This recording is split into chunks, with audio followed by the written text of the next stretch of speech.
GST return file करने से पहले आपको आईएमएस डैशबोर्ड चेक करना बहुत ज़्यादा इम्पोर्टेंट है। जब आप जीएसटीआर 1 का रिटर्न फाइल करते हैं, उसके बाद में जीएसटीआर 3 का रिटर्न फाइल किया जाता है। उससे पहले आप आईएमएस डैशबोर्ड को चेक कर लें। उसके चेक किए बिना आपको जीएसटी रिटर्न नहीं फाइल करना। तो कौन कौन से बिल आपको एक्सेप्ट करने हैं, कौन से बिल आपको रिजेक्ट करने हैं, उसी हिसाब से आपका 2B में डाटा दिखेगा, वही आपकी आईटीसी क्लेम होगी। यदि आप आईएमएस डैशबोर्ड के सारे बिल रिजेक्ट कर देते हैं तो आपके 2B में डाटा कोई भी नहीं दिखेगा। तो आपको क्या करना है, क्रोम ब्राउज़र को ओपन कर लेना है, टाइप कर देना है जीएसटी लॉगिंग। आपके सामने इस तरीके का पेज ओपन होके आ जाएगा। गुड्स एंड सर्विस टैक्स, इसी के ऊपर आपको क्लिक कर, ऊपर आपको यूजर नेम लिखना है, नीचे पासवर्ड लिखना है, नीचे लॉगिन के ऊपर क्लिक कर देना है। जैसे आप लॉगिन के ऊपर क्लिक करते हैं, आपके सामने इस तरीके का डैशबोर्ड ओपन होके आ जाता है। तो सर्विस में ही आपको आना है। इसी में आप देख रहे होंगे रजिस्ट्रेशन, लेजर्स, और यहाँ पे लिखा हुआ है रिटर्न्स।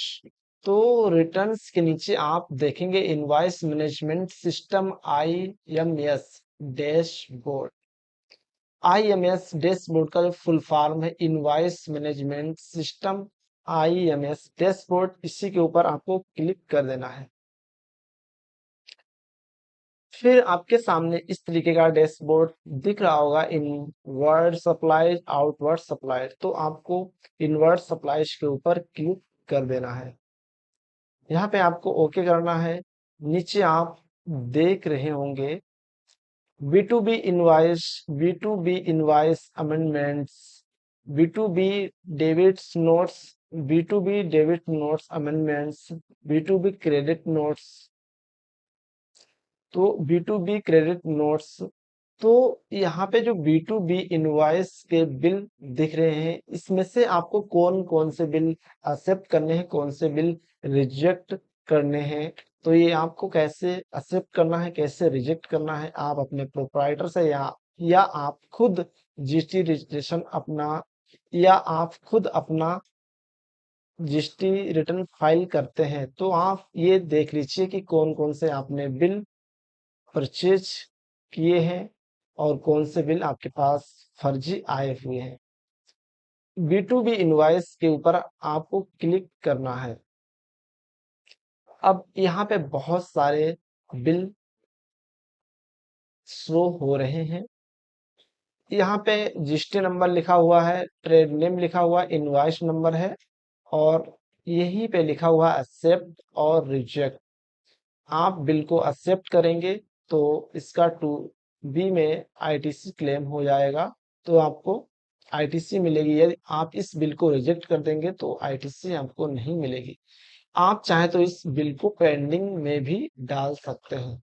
नीचे आगे आप देख सकते हैं ये किस मंथ का बिल है, अप्रैल का है। तो रिटर्न किस डेट में फाइल हुआ, 1/4/2026 को है। इसकी जो इनवॉइस वैल्यू टोटल यहाँ पे शो हो रही है, लेस ऑफ सप्लाई, कहाँ से ये सप्लाई हुआ है, तो यहाँ पे स्टेट का भी नेम शो हो रहा है।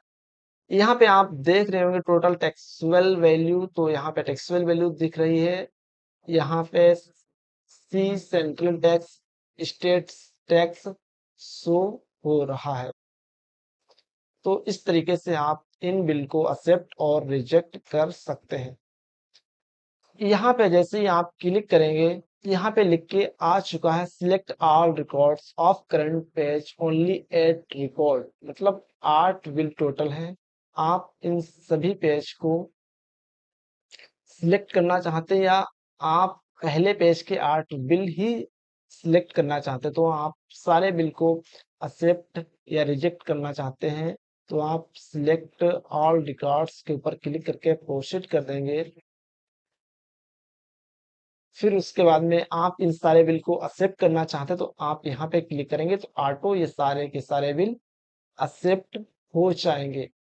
और यदि आप इनको बिल, ये सारे के सारे बिल आप रिजेक्ट करना चाहते हैं, तो आप इसके ऊपर क्लिक करेंगे तो सारे बिल यहाँ पे रिजेक्ट हो जाएंगे। आप यहाँ पे आपको प्रोसीड करना है। आप यहाँ पे कुछ लिखना चाहे तो लिख सकते हैं। तो एक्सेप्ट या रिजेक्ट करना यहाँ से आपको सही नहीं रहेगा। मैं आपको दूसरा तरीका बताता हूँ। यहाँ से आपको कैंसिल करना है। अब यहाँ से एक एक बिल करके आप एक्सेप्ट और रिजेक्ट कर सकते हैं। कौन सा बिल आपको एक्सेप्ट करना है, कौन सा रिजेक्ट करना है, तो वो आपको चेक कर लेना है। तो मैं बिल को एक्सेप्ट और रिजेक्ट करता हूँ। यहाँ पे मुझे ये बिल एक्सेप्ट करना है तो मैं यहाँ पे क्लिक कर दूंगा। तो मेरा बिल एक्सेप्ट हो चुका है। इसके आगे का भी प्रोसेस है, वो भी मैं आपको बताने वाला हूँ। तो हमने यहाँ पे 3 बिल एक्सेप्ट किए हैं, बाकी मैं सारे के सारे बिल रिजेक्ट करने वाला हूँ, क्योंकि यहाँ पे कुछ है फ्लिपकार्ट इंडिया प्राइवेट लिमिटेड के, तो मैं इन बिल को एक्सेप्ट नहीं रिजेक्ट कर रहा हूँ। तो मैंने रिजेक्ट आर के ऊपर क्लिक किया, यहाँ पे प्रोसीड करना है। फिर आर के ऊपर क्लिक किया, मतलब रिजेक्ट, प्रोसीड, रिजेक्ट, प्रोसीड। फिर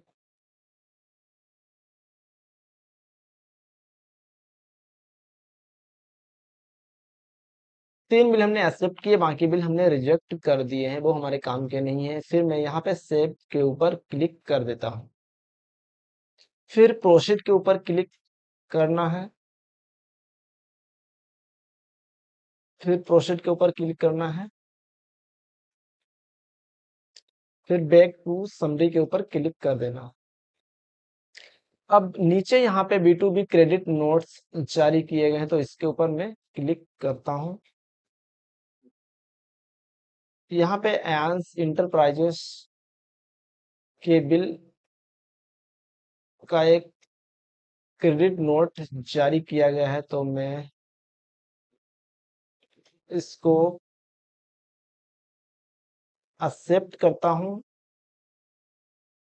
दोस्तों यहाँ पे लिखा हुआ whether ITC need to be received for the selected records, yes करना है या नो करना है। यदि आपने सारे बिल एक्सेप्ट कर लिए हैं और कोई यदि आप आपको यहाँ पे यस करना है या आपको यहाँ पे नो करना है। यदि आप टोटल आईटीसी चाहते हैं, जो भी क्रेडिट नोट जारी किया गया है, और आप इस क्रेडिट नोट में आपने कोई भी माल अपना वापस किया है, और तो आपको वो आईटीसी नहीं चाहिए, तो आपको यहाँ पे यस करना है। यदि आप टोटल आईटीसी चाहते हैं और आपने कोई क्रेडिट नोट भी जारी किया गया, आपने उसको एक्सेप्ट किया है, तो आपको यहाँ पे नो कर देना है। तो मैं यहाँ पे यस करता हूँ, क्योंकि मुझे आईटीसी क्लेम नहीं करनी है, क्योंकि हमने कुछ गुड्स अपना वापस किया है, तभी एक क्रेडिट नोट जारी किया गया। फिर प्रोसीड के ऊपर क्लिक कर देना है, और यहाँ पे इसको हम रिजेक्ट करते हैं, प्रोसीड करते हैं, फिर इसको रिजेक्ट करते हैं, फिर प्रोसीड करते हैं, फिर सेव एंड कंटिन्यू के ऊपर क्लिक कर देते हैं। प्रोसीड के ऊपर क्लिक करना है। फिर बैक टू समरी पे आना है।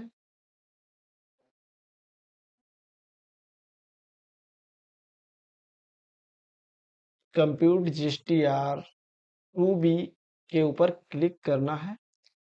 एग्री एंड कंटिन्यू के ऊपर क्लिक कर देना है।